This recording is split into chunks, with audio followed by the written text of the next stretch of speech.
ఇదేనా ఇంకేమైనా దాచిపెట్టావా? ఆయన ఈరోజు మనోజ్ ఇంటికి వస్తే చెప్పాడు. అదే మనోజ్ అక్కడికి రాకపోతే ఎప్పటికీ తెలిసేదే కాదు. ఆ విషయం నువ్వు ఎప్పటికీ బయట పెట్టేదానివి కాదేమో కదా అని చెప్పనేసరికి అలా అని కాదత్తయ్య అని చెప్పను. కానీ ఇదేనా ఇంకేమైనా దాచిపెట్టావా చెప్పు. ఆ విషయాలు కూడా నాకు తెలిసాయనుకో, అప్పుడు ఈ ప్రభావతి విశ్వరూపం మరొకటి చూస్తావు. ఇప్పుడే మామూలుగా చూసావేమో, ఇంకా విశ్వరూపం చూస్తే ఏమైపోతావో. ఎప్పటికే పోతున్నావు. ఇదే చివరిసారి వార్నింగ్ ఇస్తున్నాను. ఇంకొకసారి ఇలాంటి పిచ్చి పని చేస్తే మాత్రం అస్సలు ఊరుకోను అంటూ ప్రభావతి కాస్త వెళ్ళిపోతుంది. ఇంకా రోహిణి గదిలో కూర్చుని చాలా భయపడిపోతూ ఉంటుంది. అయ్య బాబోయ్, పార్లర్కి పేరు మార్చానన్న విషయం తెలిసిన తర్వాత ఎంతెలా రియాక్ట్ అయితే, అసలు పార్లరే లేదు అంటే నన్ను బ్రతకనిస్తారా? నాకు పెళ్ళయింది అన్న విషయం తెలిస్తే నన్ను బ్రతకనిస్తారా? ఇంకొకసారి నా జోలికి రాకుండా ఉండాలి అంటే నేను ఏదో ఒక నిర్ణయం తీసుకోవాలి. అర్జెంటుగా విద్యకు ఫోన్ చేయాలని విద్యకు ఫోన్ చేస్తుంది.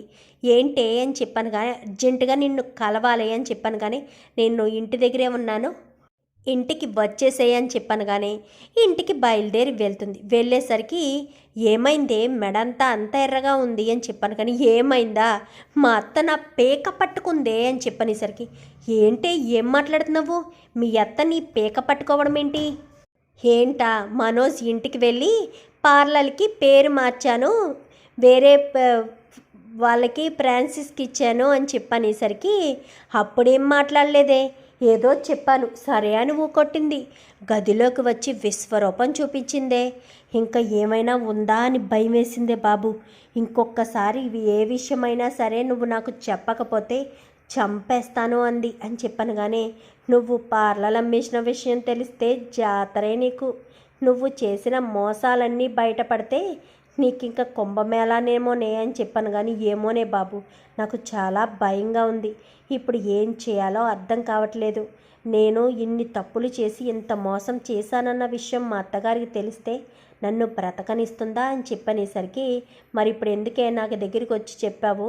దేని గురించి? మీ అత్తగారికి నిజం చెప్పేసే. అయితే ఒకసారికే దెబ్బలన్నీ పడిపోతాయి, లేదా ఒకేసారి ఏదో ఒక నిర్ణయం తీసేసుకుంటుంది. అంతేగాని నువ్వు ఇలాగే చెప్పకుండా ఉంటే మాత్రం తర్వాత చాలా ప్రాబ్లం అవుతుంది. తర్వాత నీ ఇష్టం, మరి ఏం జరిగినా నీ ఇష్టం అని చెప్పాను. కానీ మా అత్తగారిని అరెస్ట్ చేయిందామనుకుంటున్నాను అని చెప్పాను. కానీ ఏం వాగుతున్నావే, మీ అత్తగారిని అరెస్ట్ చేయించడం ఏంటి అనగానే, మరి నన్ను ఎలా చేసిన వాడిని వదిలేశానే అనుకో, మళ్ళీ మళ్ళీ నా మీద దాడి చేస్తూనే ఉంటుంది కదా. ఒక్కసారి నేను ఇలా వార్నింగ్ ఇచ్చి ఇలా చేశానే అనుకో, ఇంకా ఏ గొడవ ఉండదు. అందుకే పోలీస్ కంప్లైంట్ ఇచ్చి గృహహింస చట్టం కింద నన్ను కొట్టింది అని కేసు పెడదామనుకుంటున్నాను. అప్పుడు మా అత్తగారు ఎలా రియాక్ట్ అవుతుందో చూడాలి కదా. మళ్ళీ ఇంకొకసారి నా పేక కాదు కదా నాతో మాట్లాడడానికి కూడా భయపడిపోవాలి అని చెప్పనేసరికి, తప్పు చేస్తున్నావు, తప్పు నువ్వు చేసి శిక్ష ఆవిడికి విధిస్తున్నావా? ఆవిడ అది పార్లర్ పెట్టడానికి ఇంటిని కూడా తాకట్టు పెట్టి నీకు డబ్బులు ఇచ్చింది కదా, మరి ఆ మాత్రం హక్కు ఉండదా? తప్పు చేస్తున్నావు, చాలా పెద్ద తప్పు చేస్తున్నావు అనగానే, లేదు ఇదే కరెక్ట్, అందుకే ఇప్పుడే నేను పోలీస్ స్టేషన్కి వెళ్ళి కంప్లైంట్ ఇస్తానని. కానీ వద్దు రోహిణి, నా మాట విను, వద్దు అని చెప్పాను. కానీ నేను ఎవ్వరి మాట వినను, ఇప్పుడే పోలీస్ స్టేషన్కి వెళ్ళి కంప్లైంట్ ఇస్తాను అంటూ ఇంకా రోహిణి కాస్త నేరుగా పోలీస్ స్టేషన్ దగ్గరికి వెళ్తుంది. వెళ్ళేసరికి ఏంటమ్మా అని చెప్పాను. కానీ మా అత్తగారు నన్ను కొడుతున్నారండి, ఇదిగోండి నా పేక పట్టుకున్నారు, చూస్తున్నారా వేళ్ళు ఎలా వచ్చాయో అని చెప్పనేసరికి, అవును కానిస్టేబుల్, గృహహింస చట్టం కింద కేసు రాసుకో, నీ భర్త పేరేంటమ్మా అనగానే, నా భర్త ఏమీ చేయలేదండి అనగానే, మరి మీ అత్తగారు కొడుతూ ఉంటే నీ భర్త అలా చూస్తూ ఉన్నాడా అని చెప్పను. కానీ నా భర్త లేని సమయంలోనే మా అత్తగారు నన్ను కొట్టిందండి అని చెప్పనేసరికి ఒక్కసారిగా షాక్ అయిపోతాడు. అంటే మీ అత్తగారు మాత్రమే నిన్ను వేధిస్తున్నారా అని చెప్పాను. కానీ అవునండి అని చెప్పాను. కానీ ఇప్పుడు ఏం చేయమంటావమ్మా అని చెప్పనేసరికి, మా అత్తగారిని అరెస్ట్ చేయండి, అరెస్ట్ చేసి ఇక మీదట నా ఒంటి మీద చేయి చేసుకోకుండా మీరే చూసుకోవాలి అని చెప్పాను. కానీ సరేనమ్మా అని చెప్పి ఇన్స్పెక్టర్ కాస్త కేసు తీసుకుంటాడు. కేసు తీసుకున్నవాడు కాస్త ఇంకా రోహిణి అక్కడి నుంచి వెళ్ళిపోతుంది. వెళ్ళిపోయేసరికి అంటే వీళ్ళ జీప్లోనే బయలుదేరి అక్కడికి వెళ్తారు.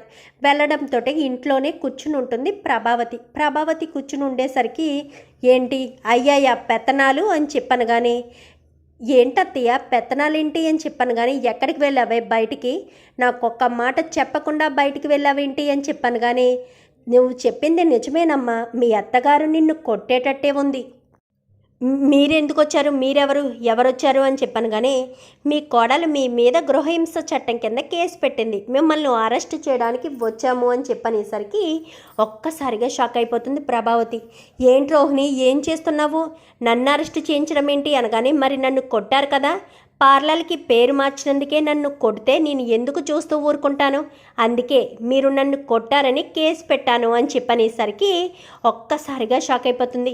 నేనే తప్పు చేయలేదు అనగానే తప్పు చేసావా లేదో స్టేషన్లో తెలుసుకుందామమ్మా అంటూ ఇంకా లేడీ కానిస్టేబుల్ రావడంతో ప్రభావతిని కాస్త చేపట్టుకుని తీసుకువెళ్ళిపోతూ ఉంటారు. అప్పుడే ఇంకా మీనా వస్తూ ఉంటుంది. పూలకొట్టు దగ్గరే కదా ఉంది.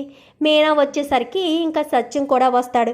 ఏమైంది, ఏం జరిగింది అని చెప్పాను కానీ ఏమండి నన్ను అరెస్ట్ చేసి తీసుకువెళ్ళిపోతున్నారండి అని చెప్పనేసరికి ఏంటి ఇన్స్పెక్టర్ ఏమైంది అని చెప్పాను కానీ ఇక్కడ మేమేమీ చెప్పాం, మీరు పోలీస్ స్టేషన్కి రండి అక్కడ మాట్లాడుకుందామని ప్రభావతిని తీసుకువెళ్ళిపోతారు.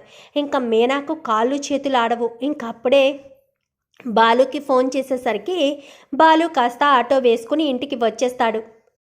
ఏం జరిగింది అనగానే ఏమో తెలీదురా అని చెప్పనేసరికి రోహిణి ఏం మాట్లాడదు, ఏం చెప్పదు, నేరుగా పైకి వెళ్ళి పైనకు వెళ్ళి కూర్చుంటుంది దాని రూమ్లో. ఇంక వీళ్ళ ముగ్గురు స్టేషన్కి వెళ్తారు. ఎందుకు మా అమ్మని అరెస్ట్ చేశారు, మా అమ్మ ఏం తప్పు చేసింది అనగానే మీ అమ్మ మీద గృహహింస చట్టం కింద కేసు పెట్టారు అని చెప్పనేసరికి కేసు పెట్టారా, ఎవరు పెట్టారు అని చెప్పాను కానీ రోహిణి అని చెప్పనేసరికి ఒక్కసారిగా షాక్ అయిపోతారు. రోహిణి గృహహింస చట్టం కింద కేసు పెట్టడం ఏంట్రా బాలు అనగానే అసలు ఆ పార్లలమ్మ ఎందుకు కేసు పెట్టింది, అత్తయ్య కొట్టారు కదా ఆ కోపంతో కేసు పెట్టుంటుంది. ఇప్పుడు ఎలా అండి అని చెప్పాను కానీ పార్లలమ్మను మనం బ్రతిమాలి ఇక్కడికి తీసుకొచ్చి కేసు విత్డ్రా చేయించకపోతే మాత్రం ఎట్టి పరిస్థితుల్లో కేసు చాలా పెద్దదవుతుంది. గృహహింస చట్టం అంటే చాలా ఎక్కువ, అమ్మను జైల్లోనే ఉంచేస్తారు అని చెప్పనేసరికి ఇంకా గబగబా ఇంటికి వస్తారు. ఇంటికి వచ్చేసరికి రోహిణి అని చెప్పి ఇంకా మీనా వెళ్ళేసరికి మీ రోహిణిని పిలుచుకుని ఇంటికి వస్తారు. ఏంటమ్మా అని చెప్పాను కానీ ఏంటి మామయ్య గారు దేని గురించి అని చెప్పాను కానీ మీ అత్తగారిని జైల్లో పెట్టించావు కదమ్మా అనగానే మరి నా ఒంటి మీద చేసుకున్నప్పుడు మీరెవరూ అడగలేదు, ఇప్పుడు అత్తయ్య గారిని నేను జైల్లో పెట్టించానని మీరంతా నన్ను అడగడానికి వచ్చారా, మరి ఇన్ని రోజులు మీరు ఏం మాట్లాడలేదు, అత్తయ్య గారు నన్ను అంతలా కొట్టారు, ఎక్కడికి వెళ్తున్నావేంటి అని అడగలేదు, ఇప్పుడేమో అడుగుతున్నారా అని చెప్పనేసరికి అది కాదమ్మా, ఏదైనా సమస్య ఉంటే ఇంట్లో చూసుకోవాలి, అది స్టేషన్ వరకు వెళ్ళడం ఎందుకు, ప్రభావతి ఏదో కోపంలో తన పేరు తీసేసావన్న కోపంతో ఏదో చేసుకుని ఉంటుంది, ఆ మాత్రం దానికే కేసు పెడతారా అని చెప్పాను కానీ కోపంలో చేసుకున్నారా, మెడ చూడండి ఎలా వాచిపోయిందో, ఎలా ఎర్రగా అయిపోయిందో చూడండి, కొంచెం సేపు ఉంటే నా ఊపిరి ఆగిపోయేది, అలా చంపేస్తారా, కేవలం పార్లర్కి పేరు మార్చినందుకేనా అని చెప్పాను కానీ చూడు రోహిణి నువ్వు పార్లర్ పేరే కాదు పార్లరే అమ్మేశావు, ఆ విషయం మా అమ్మకు తెలీదు, ఆ విషయం మా అమ్మకు తెలిస్తే